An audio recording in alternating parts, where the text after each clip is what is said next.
guys, welcome back to the channel. Today I'm exploring what it's like to fly a low-cost airline to the Middle East. In recent years, with the introduction of more efficient narrow-body aircraft that can cover longer distances, such as the A320neo family, low-cost flights between Europe and the Middle East have become more and more feasible. One airline in particular saw a market here and has invested heavily in these routes. We are of course talking about the Hungarian-based carrier Wizz Air. In late 2019, they even founded a subsidiary in Abu Dhabi as a joint venture with a UAE state-owned holding company. The goal of Wizz Air Abu Dhabi is mostly to serve local destinations around the Middle East from Abu Dhabi, but they have a few selected routes to Europe as well. However, this is not exactly the airline I'll be flying on today. In mid-2022, Wizz Air founded another subsidiary in Malta called, unsurprisingly, Wizz Air Malta. They already have quite a sizable fleet of around 70 aircraft, with just over 40 of them being A321neos suitable for longer routes, and that's precisely the aircraft type that I will give a try today. Our journey starts at Fiumicino Aeroporto, the international airport of Rome. Wonderful good morning from Rome Airport. I'm flying Wizz Air today on one of the longest routes from here in Rome all the way to Abu Dhabi. It's about 2,700 miles and it will take roughly 6 hours on a narrow body. Right. So the aircraft will be an Airbus A321neo. It has 239 seats at 29 to 30 inches, I think, and that's like 74 to 76 centimeters. So, man, what did I get myself into here? I bought some snacks because I don't want to rely on the board service. The aircraft has already arrived. It came in from Nice in France this morning. It is parked on a remote stand, so we'll have to take a bus out there. Rome doesn't actually announce the gate until 1 hour before departure, but eventually they did, and it was time to head to the gate.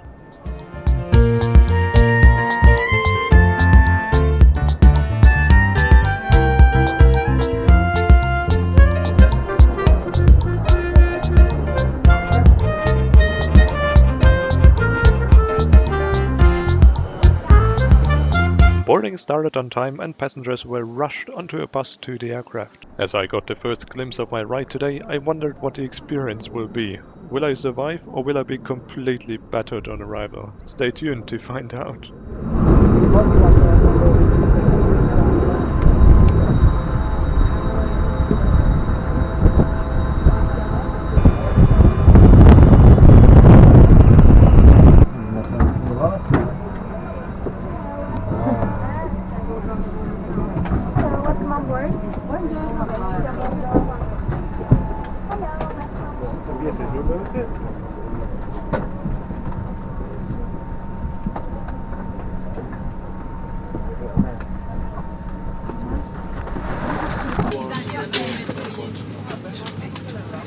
To Abu Dhabi is approximately 12 hours, 25 minutes, and the cruise not to 11 possibly. As boarding was finished, the unbelievable thing became obvious. I got a row all to myself. There were actually a couple of empty rows on this flight. The seat was rather simple, but I found the legroom to be okay as long as there is no recline. In the seat pocket you will find the safety card along with the Inflight shopping magazine.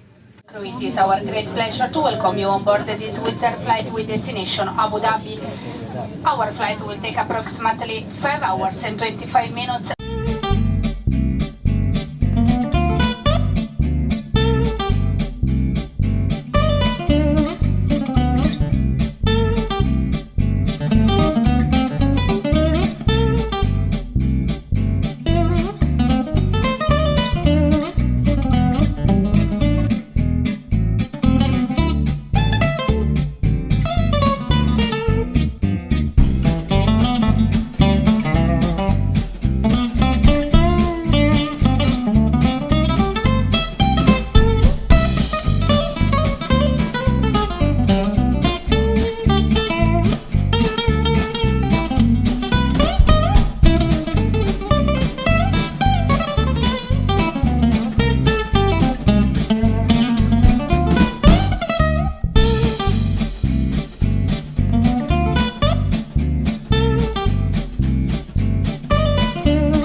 About half an hour after takeoff, I decided to check out the in-flight menu just in case my own snacks wouldn't be sufficient.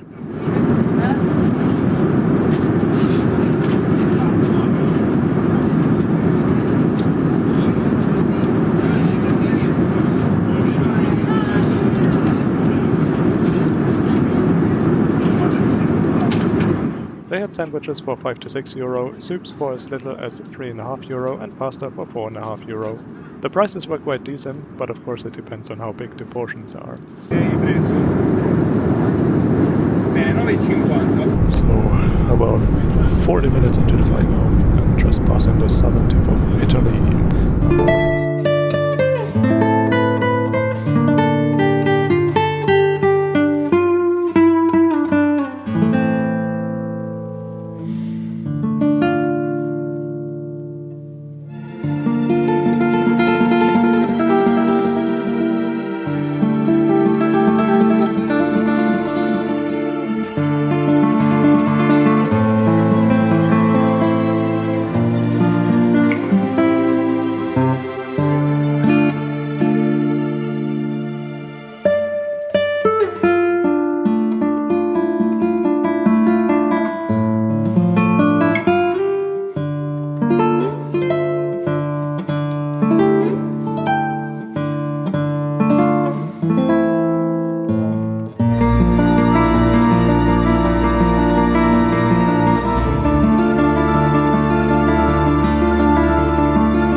As we were closing in on the coast of Egypt, we hit a nasty turbulence field and it would stay a bit turbulent for the rest of the flight. After almost 3 hours into the flight, I slowly started to feel the seat in my back, but since I had an empty row, I could stretch out as much as I wanted. As for the in-flight entertainment, well, as expected, there is none.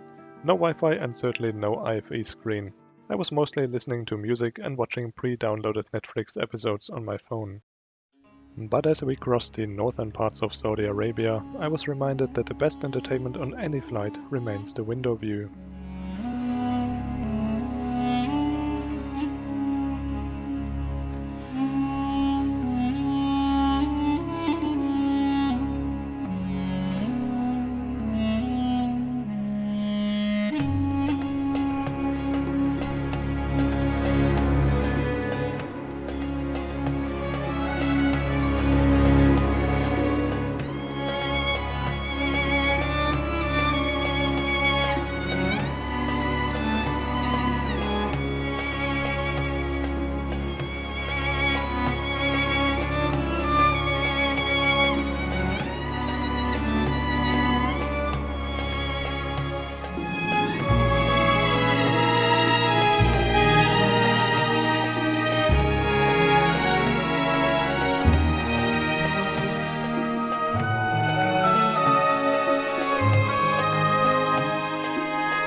We approached Abu Dhabi on time. I have flown into Abu Dhabi airport a handful of times, and as we flew over the city lights, I was astonished by how the city seems to grow every time I see it.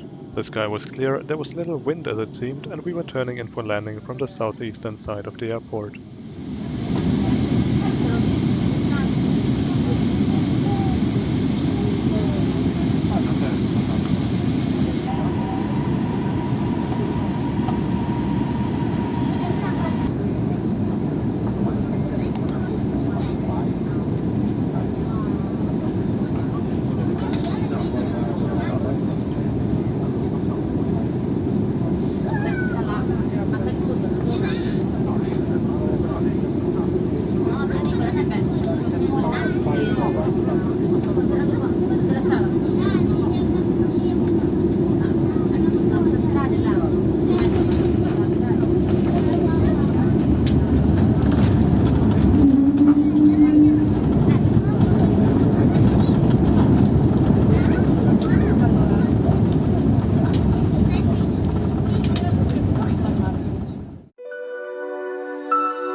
Welcome to Abu Dhabi Airport.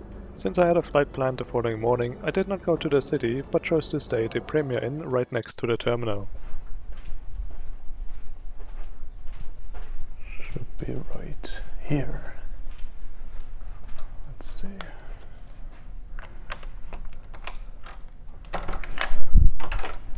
Right, made it finally in Abu Dhabi here at the Premier Inn right at the airport. It's not too expensive actually, it's like $70 a night, and it gets you a nice place for the night. How to summarize the flight? It was a very enjoyable flight actually. It took 6 hours, but it felt like 3 hours. Mostly because I had a row to myself, I guess. Makes things a lot more relaxed, a lot easier, and overall it was a great flight.